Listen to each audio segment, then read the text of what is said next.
Je veux terminer en posant une question. Est-ce que c'est tard, tout ce que nous avons dit, est-ce tard pour les fiancés qui n'ont aucun fondement et qui sont en train de nous suivre? Est-ce que c'est tard pour les mariés qui se sont mariés sur un faux fondement ou un fondement biaisé? Est-ce que c'est tard aussi pour ceux qui ont quand même une base, mais qui n'acceptent pas encore ou qui sont en train de cheminer, mais qui n'avancent pas? Ma réponse, c'est vraiment à toutes ces questions. Pour les fiancés, c'est pas tard. Non. C'est pas tard. Pour les mariés, ce n'est pas non plus tard. Ce n'est pas non plus tard. Merci, Edwige. Pour les mariés, ce n'est pas non plus tard. Pourquoi? Parce que, comme je vous ai dit, le mariage n'a pas commencé à l'église. Parce que l'erreur que nous faisons, nous les chrétiens, on pense que le mariage, c'est le jour où on se retrouve à l'église. Beaucoup de gens étaient mariés avant l'an 50, parce que l'église est née à l'an 50 après Jésus. Non, qu'est-ce que j'ai dit? En l'an 0 au jour 50. Parce que c'est 50 jours après que le Saint-Esprit est arrivé. Donc la Pentecôte était 50 jours après la résurrection. Donc l'église est née. Mais le mariage n'est pas né là. Non. Le mariage est né bien avant. Donc les gens, le mariage, c'est ce que les gens font lorsque les familles s'entendent et disent « Oui, nous vous considérons mariés ».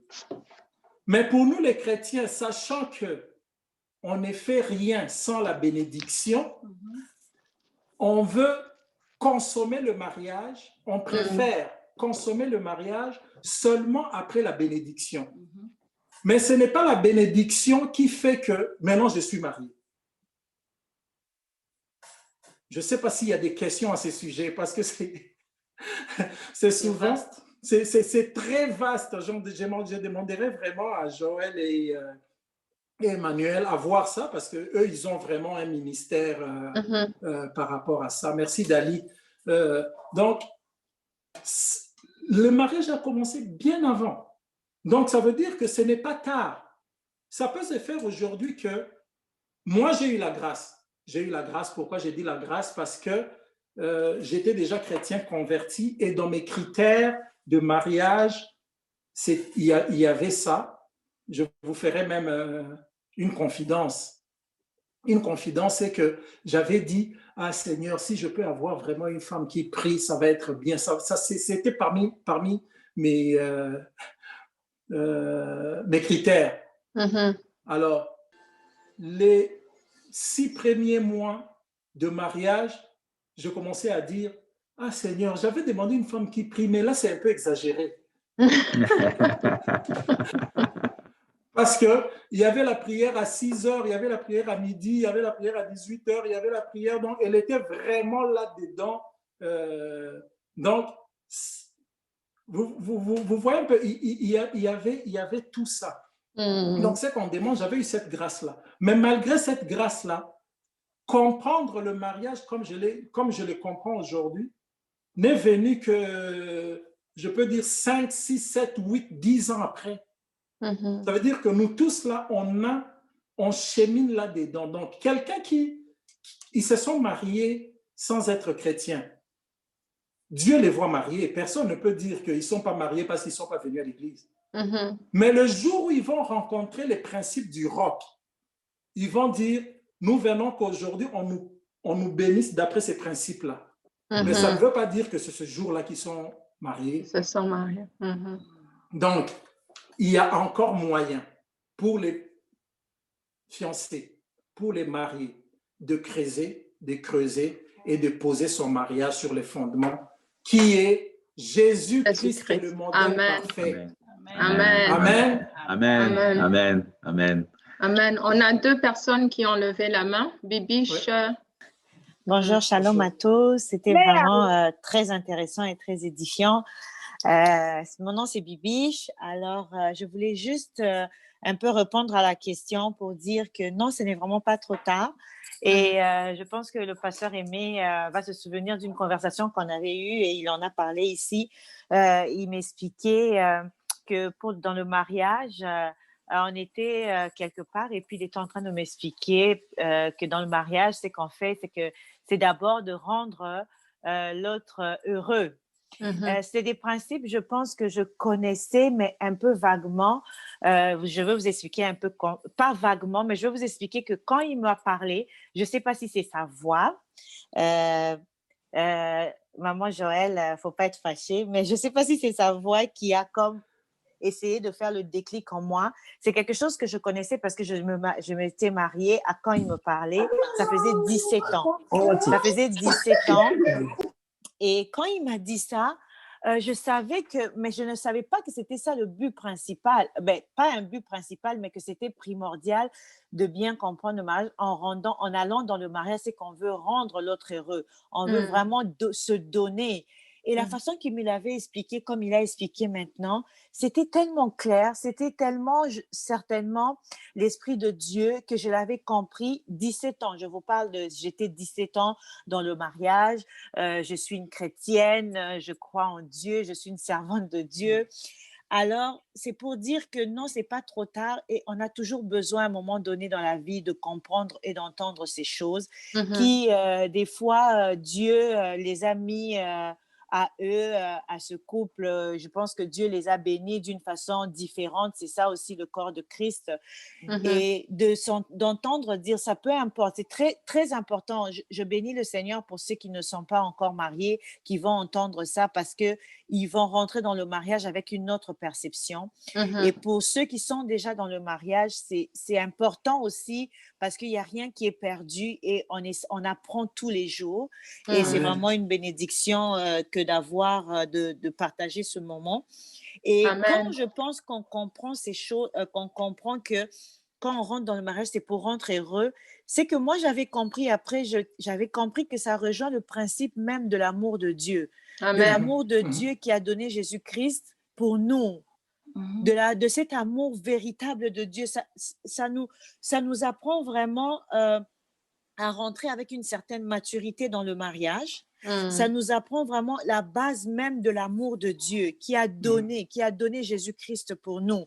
Et quand on va même dans les profondeurs, on a parlé du pardon aussi, c'est de voir quelqu'un qui n'avait rien fait et de porter toutes ces choses à la croix pour nous, à quelqu'un qui était innocent.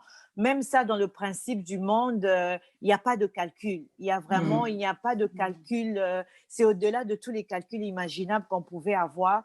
Et quand on essaie de comprendre ça, on va plus loin en regardant, je sais que Joël l'a dit tout à l'heure, de regarder son conjoint ou sa conjointe, de dire que toi, tu es impardonnable, mais je choisis quand même de te pardonner parce que Christ nous a pardonné. Et c'est ça le but quand je suis rentrée dans le mariage, c'est de te regarder et de me dire que peu importe quoi, mais je veux te pardonner parce que moi non plus, je n'étais pas digne que Jésus-Christ puisse me pardonner, que je puisse devenir enfant de Dieu, enfant du royaume. Mais c'est vraiment, quand on essaie de comprendre ça, je ne sais pas, ça fait tout un déclic et on comprend toutes ces choses-là.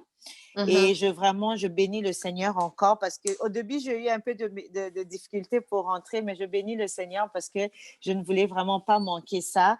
Et merci à vous aussi pour Family First. Que Dieu vous bénisse. Amen. Merci. Merci beaucoup. Est-ce qu'il y a quelqu'un d'autre qui veut prendre la parole? En tout cas, moi, je suis béni, n'est-ce pas, Joël? On est vraiment béni. Il faut dire que c'est très pratico-pratique. Hein? Et c'est ça qui est extraordinaire dans ce partage d'aujourd'hui. C'est qu'on part de ce que nous vivons pour pouvoir aller chercher, puiser dans le modèle qui est la parole de Dieu. Et c'est extraordinaire. Et moi, peut-être la chose que je pourrais ajouter, c'est quand on parle de travailler sur soi-même. Je pense que c'est quelque chose essentiel. Travailler sur soi-même, c'est la chose la plus difficile pour les hommes. Moi, je parle pour moi. C'est d'aller chercher à se regarder, comme vous l'avez dit, comme un miroir et à projeter l'écart que nous avons entre ceux que nous sommes aujourd'hui, ce que nous sommes appelés à devenir, c'est-à-dire à l'image de Christ. C'est un cheminement qui est assez intéressant, palpitant, quand on y va avec la foi, avec vraiment l'humilité d'apprendre. Donc, c'est-à-dire qu'on n'y va pas pour dire, je vais faire des efforts, ça sera trop difficile, je vais suer, je vais trimer. Mais quand on y va avec la joie d'apprendre et on se dit qu'on est tenu par la main, par le Saint-Esprit, on y va avec, on est appelé à devenir de gloire en gloire. C'est-à-dire que quand le Seigneur dit de gloire en gloire, c'est-à-dire qu'il y a une gloire qu'on a aujourd'hui et il y a une autre gloire qui va s'ajouter demain et au jour le jour. Mais ça demande nécessairement de regarder en soi. Et c'est là où c'est important de pouvoir faire mention des blessures. Il y a des blessures que nous portons dans notre être, dans notre âme, qui sont mises depuis notre enfance. J'ai beaucoup aimé que vous puissiez parler, par exemple, du fait qu'il y a des gens qui ont subi des abus dans leur enfance. Des abus, oui. Alors, quand tu as subi un abus, c'est clair que tu es victime, mais il faut, dans ce temps-là, voir comment on peut guérir. Parce qu'on ne donne que ce qu'on a. Alors, si tu as été blessé, si tu n'as pas eu de parents, si tu as été orphelin, si tu as eu des situations difficiles, si tu n'es pas guéri de ces situations, tu vas au mariage pour chercher, entre guillemets, le bonheur, tu ne vas pas le trouver. Donc, ça demande à ce qu'on puisse rentrer en soi-même et demander surtout de l'aide. Et là, on n'insistera pas assez. L'aide, il est surtout nous les hommes. Voilà, surtout les hommes. L'aide est disponible. Le Seigneur est vraiment là. Il a appointé des gens pour pouvoir écouter les gens et pour pouvoir les accompagner dans la prière, mais aussi dans l'écoute. C'est important de pouvoir écouter ceux qui ont des situations et puis pouvoir, comme on dit dans la parole, on dit pleurer avec ceux qui pleurent et soyez dans la joie avec ceux qui sont dans la joie. Donc, c'est un peu ça que je voulais ajouter, insister sur le fait qu'il y a de l'aide et qu'il faut travailler sur soi-même. OK. Je voulais ajouter une petite chose. Je pense que c'est Edwige qui a dit que finalement, parce que bon, malheureusement, vous savez, on pourra beau parler, il y a des personnes qui ne trouveront toujours pas le bonheur dans le mariage. Parce que l'homme est ce qu'il est. Vous savez, l'homme, je pense que même parfois je rigole, je regarde Dieu, je dis, mon Dieu, toi, Dieu, avec les hommes que tu as créés, là, tu dois avoir un problème toi-même, là, quand tu les regardes du haut des cieux, tu dis, hé, l'homme, hé! Alors, il y a quand même des gens comme ça qui ne vivront peut-être pas le bonheur. Alors, il y a une sœur qui a dit quelque chose qui m'a que j'ai retenu, que je vais vraiment retenir très longtemps, que je pense qu'en bout de ligne, il faut aller se ressourcer auprès de Dieu quand on n'a pas reçu l'amour de l'homme qu'on aime. Parce que vous vous souvenez, c'est une histoire que j'aime beaucoup entre deux sœurs qui sont devenues rivales malgré elles, Rachel et Léa. Et vous savez que Léa n'était pas aimée et Rachel était aimée. Et Dieu, la Bible dit que Dieu vit que Léa n'était pas aimée et Dieu l'a rendue féconde. Alors, quand elle est devenue féconde et qu'elle a commencé à donner des fils à son mari, Léa pensait qu'à cause de ses fils, le cœur de son mari allait revenir vers elle. Et elle a couché du premier, du deuxième, du troisième, et le cœur de son mari ne revenait toujours pas. Et c'est au quatrième qu'elle a lâché prise. Elle a dit, cette fois, je louerai l'Éternel. Donc, cette fois-là, je pense qu'elle s'est tournée vers Dieu en se disant, mais je vais aimer Dieu parce que Dieu l'aime. Dieu l'a aimée, malgré qu'elle avait les yeux délicats. Elle n'était peut-être pas la préférée de son mari, mais elle s'est appuyée sur Dieu. Je pense qu'à un moment donné, même si en bout de ligne, tout ce que tu as fait, tu t'es humilié, tu t'es élevé, tu as fait ceci, l'homme ne revient pas, son cœur ne revient pas, ou le cœur de la femme ne revient pas, appuyons-nous sur le roc.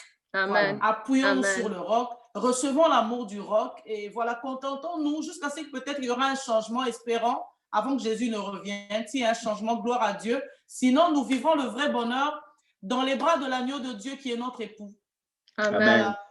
Amen. Et je pense que tu as vraiment tout dit parce que c'est cet amour de Christ qui va te permettre de persévérer, même à aimer celui qui n'est pas aimable, à pardonner celui qui n'est pas pardonnable. Et lorsque justement, en fait, c'est un travail individuel d'abord, d'aller trouver Christ, d'aller avoir cette plénitude de son amour pour pouvoir pardonner, pour pouvoir avoir la compassion pour l'autre. Parce que si l'autre est de cette façon, c'est qu'il y a quelque chose qui lui manque. Et ce que nous trouvons souvent dans les couples qui viennent nous contacter, tu vois, au fait, c'est vraiment comme tu dis, Dieu doit regarder et dire, mais c'est quoi le problème des hommes? Parce que les hommes sont absents, les hommes peut-être parlent avec une façon qui ne parle pas au cœur de la femme, mais c'est parce que justement, eux aussi, ils ont vécu des choses qu'ils ne peuvent pas aller trouver de l'aide. Ils n'arrivent pas à aller chercher de l'aide. Donc, c'est un travail, et je dis toujours que Dieu ne fait rien par erreur. Tu vas voir que dans un couple, vous êtes complètement différents. Une a grandi d'une façon, l'autre a grandi d'une façon, mais nous entrons en ayant le désir de recevoir de l'autre ce que toi, comment tu as reçu l'amour. Et pourtant, Dieu nous a mis ensemble pour que toi, ce que tu as reçu, soit donné à l'autre. Et que l'autre qui n'a pas reçu ce que toi, tu as reçu, lui aussi te donne. Un mari autoritaire, peut-être toi, tu as grandi en étant chouchouté. Il va t'apprendre à être responsable. Et toi qui as eu l'amour, tu vas lui donner cet amour, tu vas lui apprendre à comment donner l'amour. Et c'est vraiment en Christ que nous avons ces révélations. C'est en Christ qui nous remplit de son amour pour pouvoir justement aider l'autre aussi à recevoir de nous. Donc, c'est vraiment un débat très riche parce que nous voyons des couples qui se divisent parce que c'est l'ennemi. L'ennemi va montrer l'autre que tu ne me donnes pas assez d'amour, tu ne fais pas assez, alors que c'est, comme vous êtes en train de le dire, c'est en donnant que tu reçois justement cette joie, cet amour que tu devrais recevoir. Je vais vous donner d'ailleurs l'exemple du couple parfait que je connais. Je connais un couple parfait. Le monsieur s'appelle A. J'ai pris l'initiale. La femme s'appelle B. Dans ce couple-là, le monsieur a pris la résolution, connaissant le roc, que lui, il ne ferait que donner. Il ne s'attendra à rien. Il donnera son temps, il donnera son corps pour le lit, il donnera son argent, il donnera son attention, il donnera son pardon, il donnera, il ne regardera rien.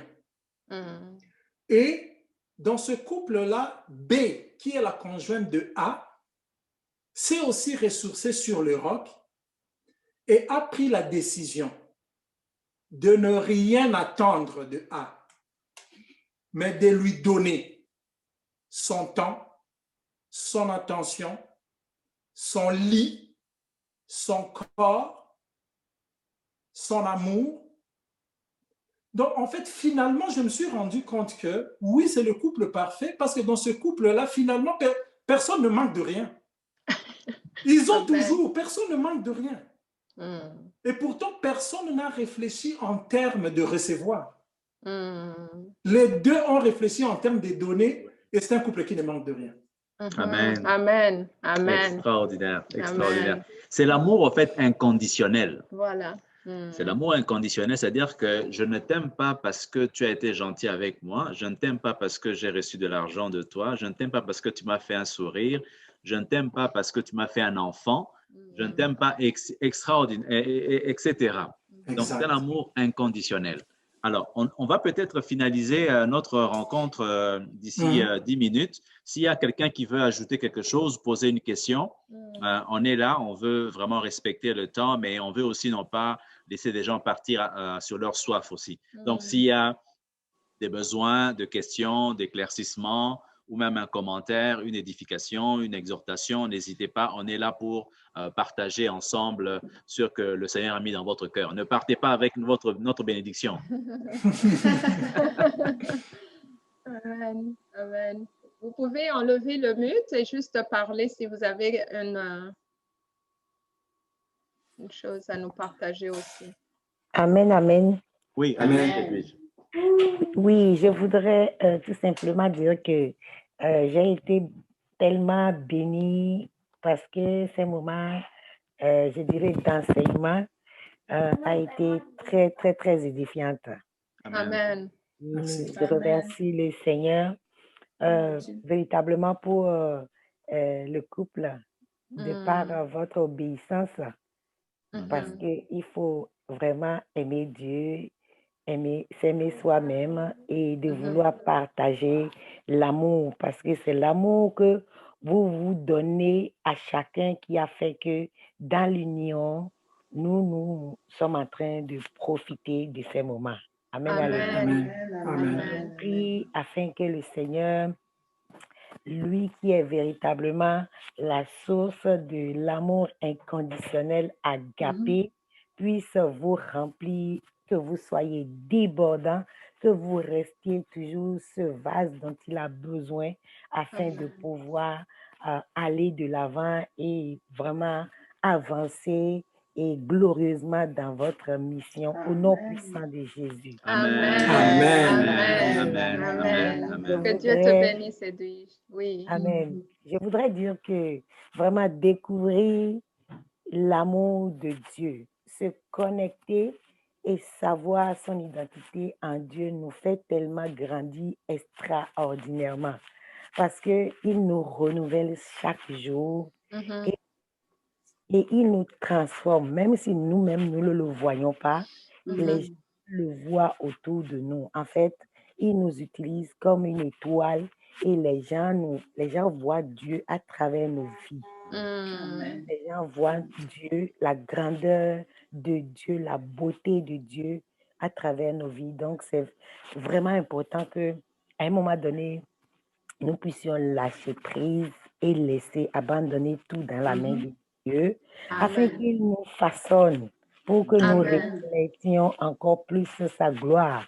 Parce qu'il veut que nous resplendissions comme Jésus-Christ a été transformé dans la transfiguration là, avec les disciples. Donc, c'est ça. Dieu ne nous voit pas en tant que pécheurs. Dieu, il nous voit saints. Dieu ne regarde pas nos infinités. Et surtout, c'est que nous, les femmes, nous n'arrivons pas à faire confiance véritablement à Dieu. Des fois, nous restons bloqués à l'Esprit Saint à cause de beaucoup de frustration. Mais quand nous acceptons le brisement, si nous savons pourquoi est-ce que Dieu il nous envoie sur terre avec sa force, quand nous lui demandons, il nous l'accorde et nous brillons tellement parce qu'il veut que nous brillions comme des flambeaux. Amen. Amen. Bénisse abondamment. Amen. Que Dieu te bénisse. Merci beaucoup à mon ami mon rêve. Voilà, c'est elle qui m'a passé le flyer. Voilà. Je vais vraiment la remercier. Ok, merci. Merci. Amen. Alors, avant qu'on puisse clôturer avec la prière que Aimé et Joël vont partager avec nous, on aimerait vous proposer aussi une lecture parce que c'est important d'avoir des ressources. Hein? Une lecture, c'est Le défi du couple, savoir aimer. C'est de Stephen et de Alex Kendrick. C'est un livre intéressant pour ceux qui veulent en savoir un peu plus. C'est écrit sous forme de défi. Donc, ils expliquent un peu c'est quoi l'amour. L'amour est patient, l'amour est bonté et tout ça. Et à chaque jour, ils vous proposent un défi. Comment vous pouvez vraiment vivre la patience, la bonté, l'amour, ainsi de suite. Donc, c'est 40 défis qui sont inscrits là. C'est très, très, très important comme bouquin si vous voulez avoir de la documentation. Nous savons que la solution, c'est Jésus, mais il faut apprendre aussi. Il faut prendre le temps d'apprendre, de lire, de poser des questions, de communier, de partager. Et il y a une des choses qui nous a beaucoup bénis, Joël et moi, comme truc qu'on peut vous donner aussi, c'est que en tant que couple, on est chrétien, on a une église, on a des pasteurs, mais c'est important d'avoir des relations, des personnes avec qui on a confiance, avec qui nous pouvons partager nos défis. Parce qu'il ne faut pas attendre que les problèmes, comme on a dit, surgissent et deviennent graves pour aller chercher de l'aide. Des fois, on a honte. Mais dans des petits défis de chaque semaine, de chaque mois, savoir s'arrêter et se confier auprès d'un couple ouvertement en disant, écoute, cette semaine ou le mois passé, il y a telle chose qui s'est passée, je ne sais pas comment vous pouvez nous aider avec ça. Parce que, comme on dit souvent, là, on appelle ça comment? On dit que les cordonniers sont les plus mal chaussés. Donc, même en tant que chrétien, même en tant qu'homme de Dieu ou femme de Dieu, même en tant que serviteur, il y a des choses que vous ne voyez pas. Alors, en vous confiant de manière, ça montre aussi l'humilité, parce que le Seigneur nous a dit, aimez-vous les uns les autres. C'est être aussi au service des uns et des autres. Ça vous permet d'être humble et de pouvoir confesser aussi devant un couple que vous estimez, qui sont matures, pour pouvoir vous aider et vous accompagner. C'était très important. C'est un des trucs que nous avons et nous sommes vraiment choyés d'avoir des gens autour de nous en qui nous nous confions, en qui nous partageons des choses. S'il y a des choses que nous trouvons qui ne sont pas vraiment très bien, même si nous prions ensemble, à un moment donné, nous prenons le temps aussi de dire qu'est-ce que vous pensez de ceci? Et les gens peuvent nous donner aussi un éclaircissement biblique par rapport à ça. C'est un des trucs aussi qu'on peut vous donner par rapport à ça. Donc, comme il n'y a pas d'autres prises de parole. Vas-y, Mokonda. C'est juste pour dire bravo. On peut clôturer par la prière. Oui. Oui, on va clôturer par la prière. Excusez-moi, oui. Je voulais savoir le livre dont il a parlé, si le Zoom se ferme, comment on peut vous joindre pour pouvoir l'avoir? Je l'ai écrit dans le chat. Dans le chat. Ah, ok. Je pense que merci. Vous pouvez… le défi du couple, Savoir aimer de Stephen et de Alex Kenrick. Oui. Je pense qu'on avait assez… Vous l'avez sur Amazon, vous l'avez sur CLC, il est disponible. On va lui envoyer ça. Vous avez le chat, vous avez vu? On va lui envoyer ça au cas où. Parfait. Et puis, je voulais dire aussi, ça existe aussi sous forme d'un film. Le film s'appelle Fireproof. Fireproof. C'est ça. Et c'est bien écrit, oui. Voilà, nous allons terminer. Je pense que moi, j'ai été fortement béni par toutes les interventions, des choses que moi je disais, que j'entends les autres dire et témoigner par rapport à toutes les personnes qui nous ont suivis de par le monde. Comme vous pouvez voir, en Alberta, on a réagi, en Norvège, on a réagi, à Montréal, nous étions vraiment bénis par rapport à cela. Et peut-être que des choses que nous allons améliorer par rapport à ce que nous avons entendu, sûrement. Et je bénis vraiment le Seigneur pour ça.